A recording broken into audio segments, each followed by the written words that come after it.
Disasters can happen at any time, often without warning.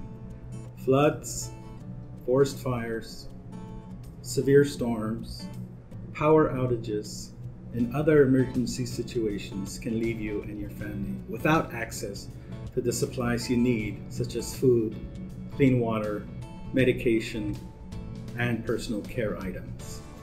After a disaster, it could take emergency workers several days or more to clean the debris and restore power and water services to the community. Stores may have to remain closed for a period of time, and you will not be able to get the necessary items you would need. Emergency personnel will need to focus on assisting those who need immediate attention and dealing with the emergency situation itself. The Safety and Emergency Services team recommend that you keep an emergency preparedness kit in your home, such as a grab-and-go bag with enough supplies to meet your family's needs for at least 3 to 5 days. By taking the time now to store food, water, and other supplies, you can provide for your entire family in the event of an emergency. For the entire emergency list, please refer yourself to the CHISASIBI Emergency Preparedness Plan by visiting chisasibi.ca. Therefore, we encourage everyone to take the necessary steps to be well prepared in case of an emergency. As we can see, there are many hazards that can affect the community. So to be better prepared, remember these 5 steps. 1. Know the hazards and risks. 2.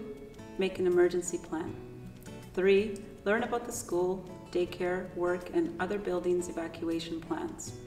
4. Prepare an emergency kit.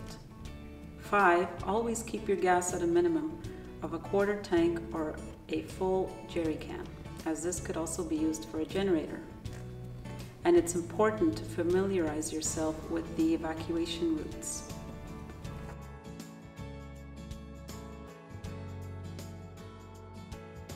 As a family, discuss the types of threats are most likely to happen in our community.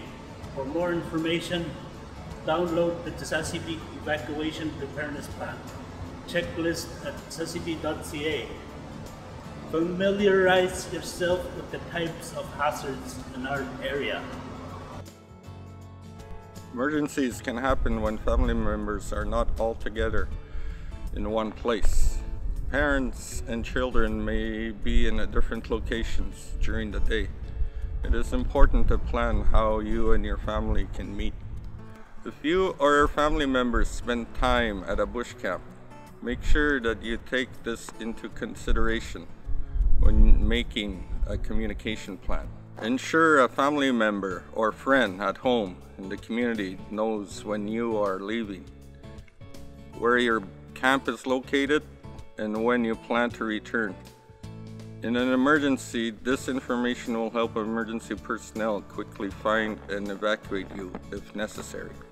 Evacuation orders are usually broadcast through different channels, such as social media, local bush radio, and local television channel.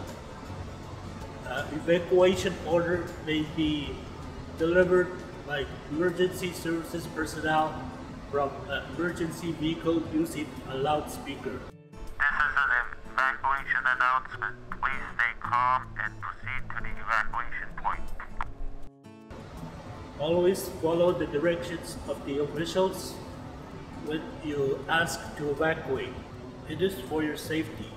When you are asked to evacuate, you will be told where to go.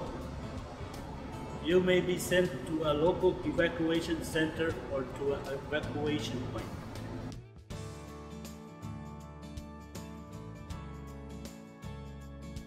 Once told to evacuate, please follow these steps. 1. Ensure that each individual in your family has their grab-and-go bag. 2. Shut off your water at the main valve. 3. Shut off your electricity at the main breaker. 4. Turn off all lights and lock all doors and windows prior to leaving. 5. Proceed to your evacuation point. 6. Make sure to wear shoes and clothing appropriate for the conditions. 7. Offer to help any neighbors who may need assistance evacuating. 8. Use only travel routes provided by community officials as you leave. 9. Using a shortcut could take you to a dangerous area or a road that is blocked. 10. Avoid passing other vehicles and follow the traffic flow. Depending on the situation, it may be necessary to evacuate the community by plane to a shelter located in the host community. The aircraft used for air evacuations have weight limits. Evacuees leaving from and returning to the community are allowed a limit of 1 carry-on bag and 1 stowed bag of approximately 44 pounds combined. The weight limit is in addition to any required medical assistive devices used by evacuees, such as wheelchairs. For safety reasons, no flammable, dangerous, or pressurized items or firearms and ammunition are allowed in the aircraft. And remember, bring your grab-and-go bag. Family's safety depends on your own involvement in ensuring the safety of your household. Please familiarize yourselves in the CHISASIBI Emergency Preparedness Plan available at chisasibi.ca.